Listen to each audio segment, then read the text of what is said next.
Sierra Leone's president and current chair of ECOWAS, Julius Maada, on Tuesday made a surprise visit to Burkina Faso before holding talks with junta leader Captain Ibrahim Traoré. Not long ago, West Africa stood at a crossroads, its unity tested and its leadership questioned. Few stories captured this tension more vividly than the confrontation between Sierra Leone's President Julius Maada, who in 2025 assumed the chairmanship of ECOWAS after succeeding Nigeria's President Bola Tinubu, and Burkina Faso's youthful leader, Captain Ibrahim Traoré. Bayo, stepping into the role with the weight of history on his shoulders, saw it as his duty to defend the bloc's principles of constitutional order and democratic governance. His words were clear, his tone uncompromising. Traoré must step down, restore civilian rule, and return Burkina Faso to elections. Yet today, in a dramatic turn of events, the very man who once condemned Traoré now stands beside him, recognizing his authority and calling for dialogue instead of confrontation. What explains this reversal? What turned rejection into recognition, hostility into partnership? The answers reveal a deeper story of shifting legitimacy, political survival, and the transformation of West Africa itself.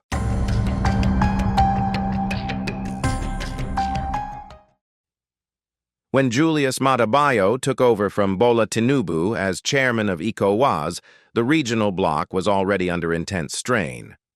In less than 5 years, 4 member states, Mali, Guinea, Niger, and Burkina Faso, had been rocked by military takeovers. What was once unthinkable had become almost routine. Soldiers stepping in, deposing presidents, and promising to defend their countries against insecurity and corruption. For ECOWAS, this wave of coups was more than a crisis. It was an existential threat. If the bloc failed to respond firmly, its authority would crumble. Bayo accepted the role, believing he could stand as a defender of democratic principles.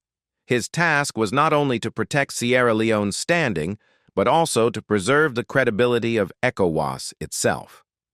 At the heart of this struggle stood Captain Ibrahim Traoré, a 34-year-old soldier who had risen to power in Burkina Faso in 2022. His rise shocked many outside observers, but within his country it felt almost inevitable. Years of insecurity had left Burkina Faso bleeding. Armed groups controlled vast swathes of territory, villages were abandoned, and thousands of families were displaced. People felt abandoned by the politicians who had failed to protect them. Then came Traoré, a young officer who declared openly that he had no interest in personal power, but in defending his people against terrorism and exploitation. His words resonated with a population desperate for hope. To the youth, he became a symbol of defiance and a promise of sovereignty. To ECOWAS leaders, however, he was a dangerous precedent, proof that a soldier could seize power and win popular legitimacy. ECOWAS responded in the only way it knew how: pressure. Under Bayo's leadership, the bloc issued deadlines, demanded timetables for elections, and threatened sanctions. The message was simple: comply or face isolation. But Traoré understood something far more powerful than deadlines: the will of his people. Each time ECOWAS tried to tighten the grip, he turned to his citizens, reframing the standoff as a struggle for survival. He told them plainly, "This is not the time for power games, it is the time to defend our nation."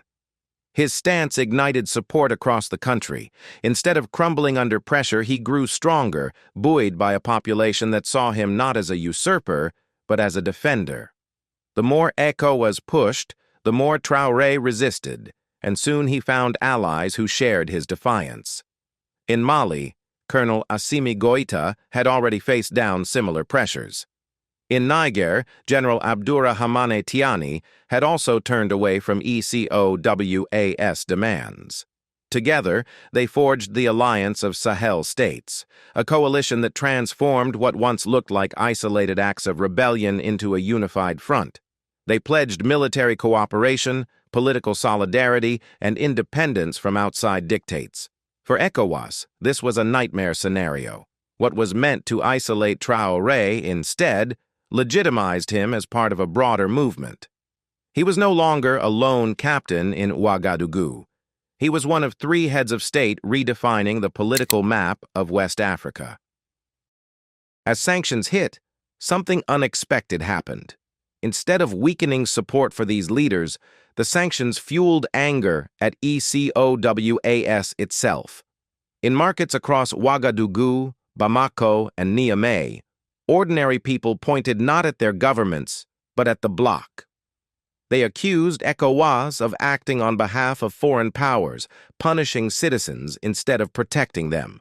Shortages and rising prices were not blamed on Traoré, Goïta, or Tiani. They were blamed on sanctions imposed by Bio and his colleagues. The more pressure ECOWAS applied, the more legitimacy it lost. For Julius Maada Bio, this reality became harder to ignore. As ECOWAS chairman, he had to defend sanctions that were not breaking the Sahel, but breaking trust in ECOWAS. The economic pain rippled beyond the targeted countries, affecting neighbors who depended on trade and stability. Even Sierra Leone, Bio's own nation, felt the shockwaves: higher costs, strained businesses, and frustrated citizens. What was meant to punish Traoré was now punishing Bio's own people. And still, Traoré stood tall, unbowed, gaining popularity not just at home, but across borders. His speeches were shared online, his face painted on murals, his words quoted in marketplaces. The young captain had become a symbol of Pan-African resistance, and Bio knew it. By 2025, the cracks within ECOWAS were impossible to hide. Not every member state agreed with the hardline approach. Some quietly worried that the bloc's strategy was backfiring, pushing more nations toward the Sahel Alliance. Others feared that ECOWAS was being discredited, seen less as a guardian of democracy and more as an enforcer of external interests. For Bio, the choice was becoming clear: stay the course and risk breaking the bloc, or pivot and preserve what remained of ECOWAS's credibility. And so he began to change. At first it was subtle. His tone softened, his condemnations less frequent. Instead of ultimatums, he began to talk about dialogue. Instead of denouncing Traoré, he acknowledged the security challenges Burkina Faso faced. Behind closed doors, he urged his peers to rethink their approach. By mid-2025, the shift was undeniable. Julius Maada Bio, once one of Traoré's fiercest critics, was now speaking of negotiation, understanding, and cooperation. The moment that crystallized this transformation came when Bio extended his hand to Traoré. The handshake was more than symbolic. It was the recognition that the balance of power had shifted. ECOWAS was no longer dictating terms. It was adapting to a new reality. For Traoré, the handshake was vindication. For Bio, it was survival. For West Africa, it was history. This story is not simply about two men. It is about a region in transition. Yesterday, ECOWAS stood as the unquestioned authority. Today, the Alliance of Sahel States speaks with growing legitimacy, carrying the voices of millions who demand sovereignty and dignity. Traoré has become a symbol of resistance, and Bio's pivot reflects a broader truth. The old order is giving way to the new. What comes next remains uncertain.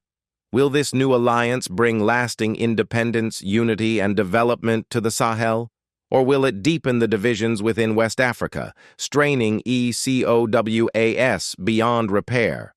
What is clear is that the tide has shifted.